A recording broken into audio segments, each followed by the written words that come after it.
She'd been here for a while. It was cold, dark, and for a while, hopeless. But then, she'd seen the lights. Beautiful, sparkling lights from her former home. Visible, even from where she stood. If there was light, there was hope. She'd awoken when she saw them. Had she really been content to wallow on the dusty ground? To close her eyes and not dream? Not even exist? Not really. If she could, but that was beside the point. Now she was awake. Now she did exist. But existing was hard. The lights hadn't reached her. Not yet. So she found things to fill her time. Nothing changed, so she used the dusty ground to write. She started with words, but there was no one to see them, so she stopped. Then equations, but her magic was still stolen. The elements were not meant to be used with such disharmony. It was pure thievery what she'd done. She couldn't muster the strength to levitate a single particle of dust, or even slip into the dream realm, which had been easier than walking for as long as she could remember. So the equations languished, untested, untestable. She couldn't deal with boredom. Not well. Ponies thought she could, thought she was used to it. Loneliness wasn't boredom, though. Even when she was alone, she'd been able to mold her own dreams, bring up figments to talk with her. Even in her dreams, she had more friends than she did in the so-called real world, where she could hardly find one dream in 10 constructed by a mind older than a foal, where the dreamer could bear to talk to her. Anyway, she was bored, but she could wait. Wait for those distant lights to come closer, but they might not come. And even if they did, they might not even see her. What if they landed and then just left? She might not survive that. Not awake. And if she went back to that, she might never wake up. She needed a way to make sure they knew where to land. The dust crumbled under her hooves. She cursed and stomped away. Land that was easy to ride in was terrible for building out of. She could gather up as many of the fine grains as she wanted, but attempts at shaping it into anything other than a sloppy pyramid were all complete failures. And the ground under it was too hard for her to mold with her hooves. What I wanted to give to be able to use my horn. Then again, if she could use her magic, she wouldn't be here in the first place. She idly drew in the dust under her hooves. The feeling of it clinging to her had become natural over the centuries, and now she felt bare without a fine coat of it surrounding her. Her hooves continued to move on the ground, scratching without sound. To be able to write down unchanging thoughts that might be seen in hundreds or thousands of years. Her prison was undoubtedly some unknown pony's paradise. Not even satisfied with what you do have. She chided herself. She glanced down and froze. Her hooves had been busily sketching while she thought, and on the ground was a perfect likeness of her sister's face. Kind, like it had been before everything. She clawed it away, tearing at the ground, ripping it until it was no more. That she could still capture the image so perfectly that neither her skill nor her memory had decayed over however long she'd been here. She couldn't decide whether to be pleased or bitter over it, and settled on a sort of dark apathy.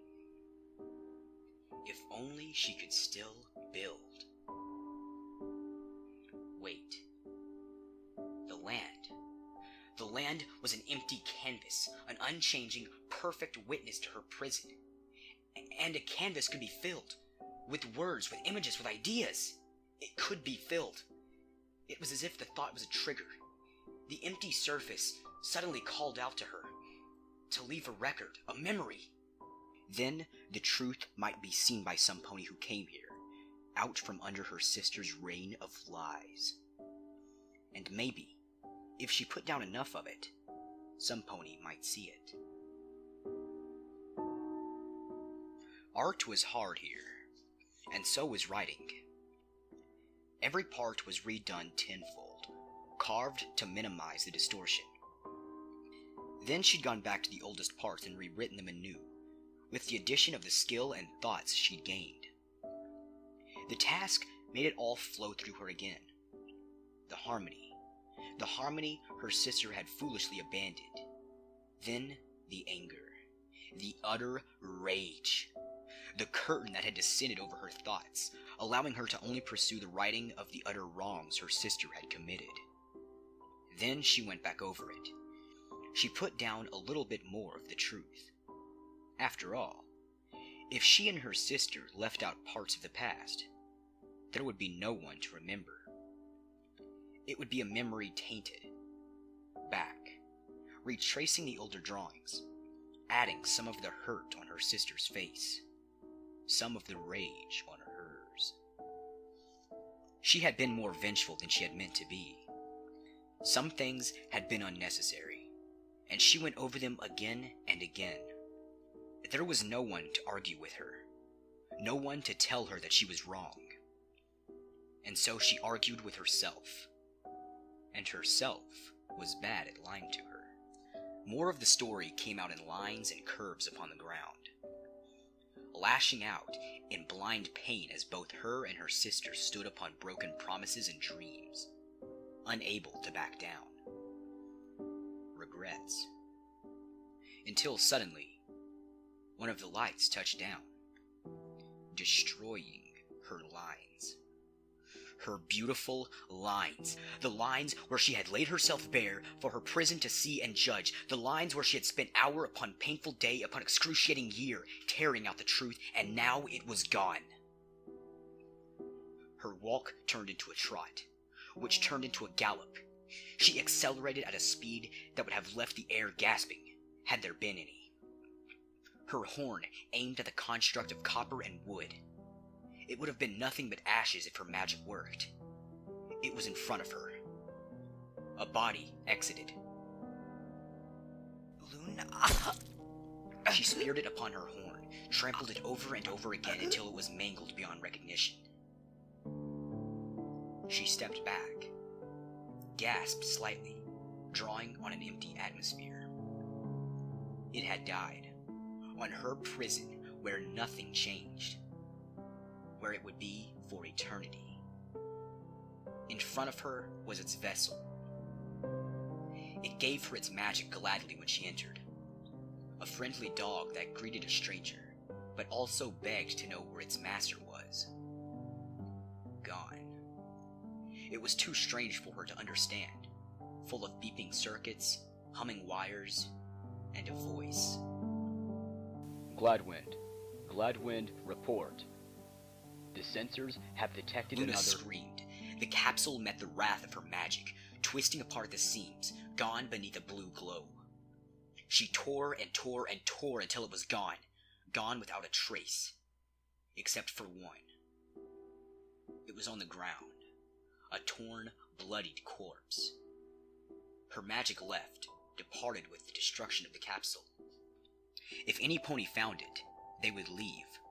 They would leave without her, and she'd be here forever. But she had to go. She had to get rid of it. It would be fine. It was just a cow. Just a cow. She couldn't get rid of it with her magic. But she could with another method. And so she dined on cow for the first time in dozens, hundreds, maybe even thousands of years. Then she went to fix her lines, waiting for some pony else to come again. And at first thought of nothing when the lights began.